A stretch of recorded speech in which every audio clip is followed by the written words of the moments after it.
એક બેન એના પતિને કહેતા હતા કે આજે અમારે છે ને કે સોસાયટીની બધી લેડીઝની કે કિટ્ટી પાર્ટી છે કે હા બહુ સારું કે તો મારે શું એમાં કરવાનું કે ના ના કે એમાં અમારે આજે નક્કી થયું છે કે ઘરમાંથી બધાએ પોતપોતાના ઘરેથી કોઈ એકાદી એવી નકામી જે વસ્તુ હોય ને એન્ટિક એ બધાને હારે લઈ આવવાની છે એ કે તો ઓલા ભાઈએ પૂછ્યું કે તો તું શું લઈ જવાની છો એ કે આપણા ઘરેથી તો એ બેન કે હું એ જ વિચારું છું મને કાંઈ હૂજતું જ નથી એક કામ કરો ને તમે મારી વારે આવો નહીં કે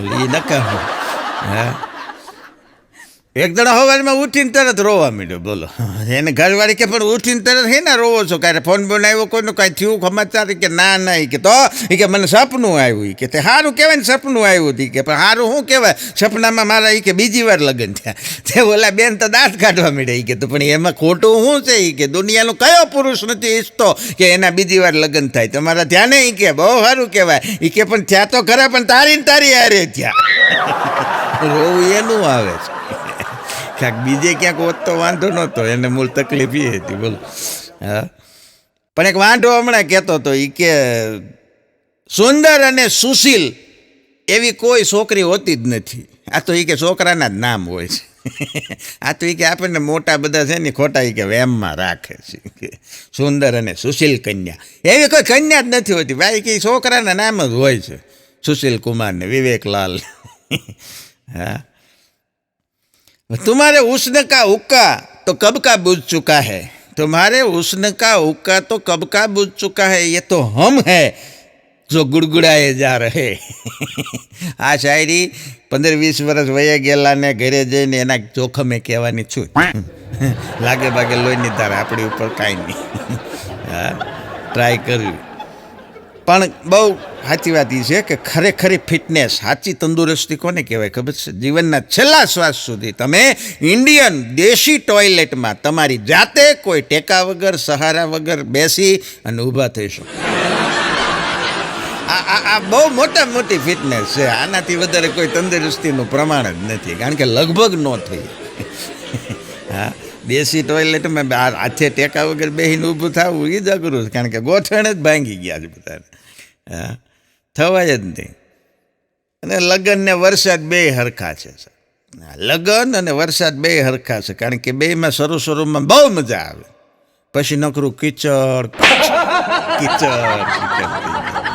ગારો લાગે કે બધું હા સાસુએ નવી આવેલી વહુને કીધું સાસરે હજી નવી જ આવી હતી એને કીધું એ કે વહુ બેટા એ કે તમને તમારા મમ્મીએ કોઈ દી રસોડામાં બોલાવીને રસોઈ બનાવતા નથી શીખવાડ્યું છોકરીએ ના પાડી કે ના મમ્મી ત્યાં તો પપ્પા બનાવતા ને એ બોલાવો સસરાને હા પણ તમારો દિવસ ખરાબ હોય ને સાહેબ હા તમારો જો દિવસ ખરાબ હોય ને તો ખુશી નામની છોકરી તમને ગમ દઈને વહી જાય હા નાની એવી વાત છે પણ કરોડ રૂપિયાની તમારો દિવસ ખરાબ હોય તો ખુશી નામની છોકરી તમને ગમ દઈને વહી જાય રોશની નામની છોકરી આવે ને તમારા જીવનમાં અંધકાર કરીને વહી જાય હા ત્યાં સુધી તો ઠીક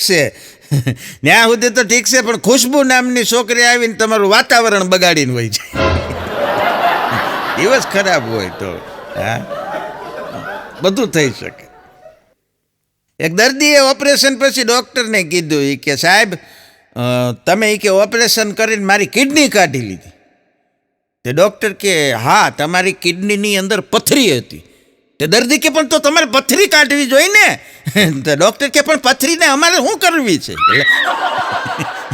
એટલે કિડની કાઢી લીધી હા ને અમુક ડૉક્ટરો કરે છે અમુક હોસ્પિટલો છાપામાં આવે હા કારણ વગરના ઓપરેશનો કારણ વગરના બિલ હાટું થઈને માત્ર ને માત્ર પણ એક બેન એના પતિને કહેતા હતા કે મેં હમણાં જ ક્યાંક વાંચ્યું હતું એ કે પતિની પાસે પૈસા છે ને એ પત્નીના ભાગ્યથી આવે છે બહુ સરસ મજાની વાત છે પતિની પાસે પૈસા એની પત્નીના ભાગ્યથી આવે છે એટલે ઓલા ભાઈએ કીધું કે તો હારું એક પત્નીથી કાંઈ થાય નહીં કે મોંઘવારી કેટલી 2-3 તો રાખવી પડે એટલા પૈસાથી પૂરું ન થાય પૈસા હાટું ઓલા બેનને કે તું હું મારો કહેવાનો કે બીજો કોઈ ઈરાદો નથી પૈસા હાટું બોલો હા શેર બજારમાં એક ભાઈ ટ્રેડિંગ કરતા હતા એટલે એક સંબંધીએ પૂછ્યું કે તમે આખું અઠવાડિયું શેર બજારમાં ટ્રેડિંગ કરો તો અઠવાડિયાના કેટલા દિવસ તમને ફાયદો થાય કે 2 દિવસ શનિવાર ને રવિવાર જેથી બંધ હોય બાકી તો કે કાંઈ મળતું નથી હા, જ્યોતિષે હમણાં એક જણાનો હાથ જોયો, ઓલા બતાવ્યો, એટલે જ્યોતિષે હાથ જોયો ને પછી એને જે હતું એ બધું કહી દીધું ને પછી કીધું કે લાવો એ કે 101 રૂપિયા. તે ઓલો કે સાહેબ જ્યોતિષ મહારાજ તમને કે મારો હાથ જોયો તો એ તમને ખબર ન પડી? હું પૈસા દેવાવાળામાંથી શું જ નહીં, હું લુખો છું એ કે. બોલો, જ્યોતિષે ખોટા પડે, આમાં કરવું. હા, અગો મને કે મારી ઘરવાળીએ એક દી મને કીધું, મને કે હું છે ને અંદરથી ભાંગી ગઈ છું, હું અંદરથી હાવ તૂટી ગઈ છું. મેં કીધું તો તારે એને કોઈ સારા સાયકોલોજિસ્ટ હોય ને એની પાસે લઈ જવી જોઈએ. મેં કીધું મનોવૈજ્ઞાનિક પાસે, એ કાંઈક કાઉન્સેલિંગ કરે. મને કે ના રે ના, મેં કરી નાખ્યું. મેં કીધું હું કર્યું? મને કે સાની અંદર ફેવિક્વિક નાખીને પાઈ દીધી, અંદરથી તૂટી ગઈ છે ને, અંદરથી હંધાઈ જાય, હંધાઈ ન જાય. મેં કીધું હા તું આમ તો ક્યાંક બીજું કરી. હા, પણ ટીવીની અંદર એડવર્ટાઈઝ આવે ને એને બહુ ફોલો ન કરાય. હા, ટીવીની અંદર એડવર્ટાઈઝ આવે એ ફોલો કરવા જાય ક્યારેક હેરાન થઈ. એક છોકરો હમણાં ફોગનો ડીઓ છાંટીને ગયો પરીક્ષા આપવા માટે ફોગનો ડીઓ સ્પ્રે છાંટીને ગયો. 3 કલાક સુધી મેડમ એની બાજુમાં જ ઊભા રહ્યા. સરવાળે ઓલો નપાસ થયો, કારણ કે આગા જાય તો ઓલો ચોરી કરે ને, એમનામ તો પાસ થવાનું નહોતું. હા, એટલે એડવર્ટાઈઝ એવી આવે, ખરેખર મજા નહીં આવે. જો હાબુની, શેમ્પૂની, પાવડરની, આવી બધી સારી સારી એડવર્ટાઈઝ આવે તો એમાં છોકરીઓ, પછી દાદરની, ખરજવાની, હરસ મસા, બગંદરની, એમાં ભાઈ વાહ કેટલો અન્યાય, બોલો. હળાહળ અન્યાય થાય છે પુરુષ જાતિની. યારે આકાશની અંદર જો નાની એવી વાદળો હોય તો કે વાદળી, કાળી વાદળડી તને વીનું, 2 ઘડીક નાચી લે. અને બહુ બધા દાદા હોય ને તો કાળા ડિબાંગ વાદળા લે. પુરુષ જાતિને હંમેશા અન્યાય થતો આવ્યો.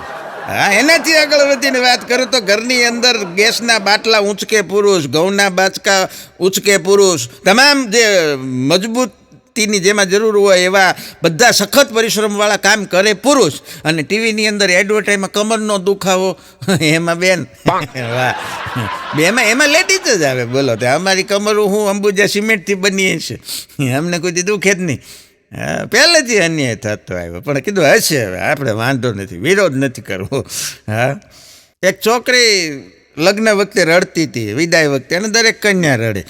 એટલે કોકે પૂછ્યું કે લગ્ન વખતે કન્યા રડે શું કામ? એ છોકરીએ કીધું કે તમને તમારા બાપાના ઘરેથી હાવ અજાણ્યા ગામમાંથી અજાણ્યા માણસો 100-150 જણા આવીને લઈ જાય, પછી એના ઘરે લઈ જઈને તમને કપડાં ધોરાવે, વાસણ ઉટકાવે, રસોઈ કરાવે, કચરા પોતા કરાવે, તો તમે રોવો નહીં તો નાચો. એટલે રોઈ છે, બોલ. હા, અઘરા હોય અમુક. એક જણાને પથરી થઈ હતી, સ્ટોન. એટલે પથરી થઈ ને એટલે કોઈ સલાહ આપી કે પથરી થઈ હોય ને તો બિયર પીવાય, પથરીમાં બિયર બહુ સારું.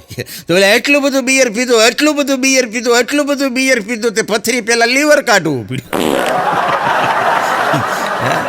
ફ્રીજમાં પડ્યું બિયર, ગઈ પિયર, આને પેટીયું મગાવી. એ કે હવે લીવર ખરાબ થઈ ગયું છે, પથરી તો એક બાજુ પડી રહી.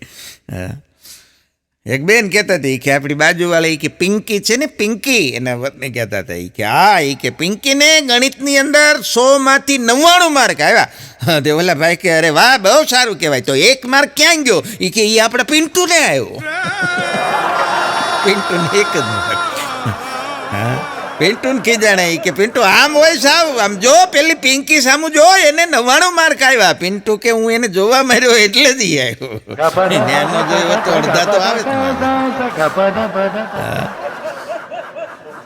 પણ અમુક સ્ટેટસ રાખે મોબાઈલની અંદર, એ કે ઢૂંઢને સે તો ભગવાન ભી મિલ જાતે હૈ. હા, ઢૂંઢને સે તો ભગવાન ભી મિલ જાતે હૈ. હવે એના ઘરમાં ટીવીનું રિમોટ ન જડતું, આખું ઘર ગધેડે ચડાવે, અહીંયા પીડ્યું છે ને અહીંયા પીડ્યું. અને અમુક વસ્તુ તો કોને ખબર ઘરની અંદર ખોવાવા માટે જ બની છે. બોલો. હા, એક તો નેલ કટર, નખ કાપવા માટે જ્યારે જરૂર પડે ને ત્યારે ઘરમાં બધે ગોતી વળો ને તો નેલ કટર જડે જ નહીં. ન જરૂર હોય ને તો પાછું આપણે સામું આવે.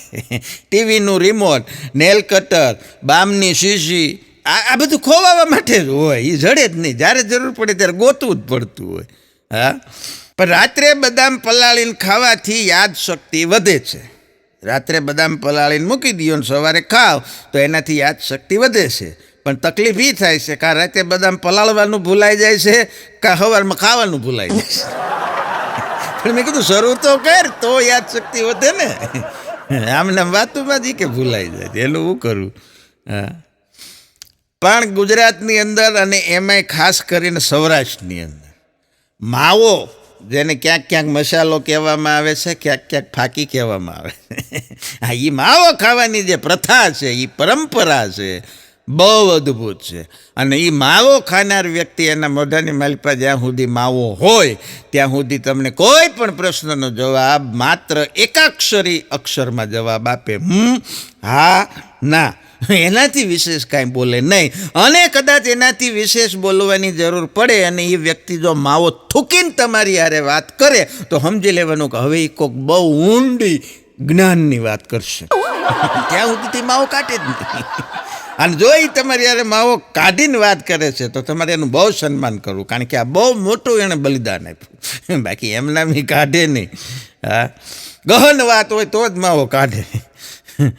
હા, એક ભિખારી એક ભાઈને ઊભો રાખ્યો કે ઊભા રહ્યો ને ભાઈ કે એક 5 રૂપિયાનો સવાલ છે. તે ઓલો કે પૂછ, મને આવડશે તો જવાબ આપીશ. આખા પરીક્ષા છે તો સવાલ પૂછવાનો ઓલાને જોતા હતા મૂળ. હા, પણ દિવાળીમાં મેસેજોનો એટલો ઢગલો થઈ જાય ને એમાં આપણી પાસેથી જે ઉછીને લઈ ગયો ને એ પાસે આપણને મેસેજ મોકલે, ભગવાન તમને સુખ શાંતિ ને સમૃદ્ધિ આપે. તું લઈ ગયો એ દઈ દે, ઉછીના લઈ ગયો એ પેલા પાછા દઈ દે. હા, અમારે સુખ શાંતિ છે. પણ નાકની છીક, ભેંસની ડીક, મોટરસાઇકલ, બાઇકની છટકેલી કીક અને ઘરવાળીની બીક, આટલી વસ્તુ લાગે સામાન્ય પણ હોય બહુ અઘરી, એના પરિણામ બહુ ભયંકર.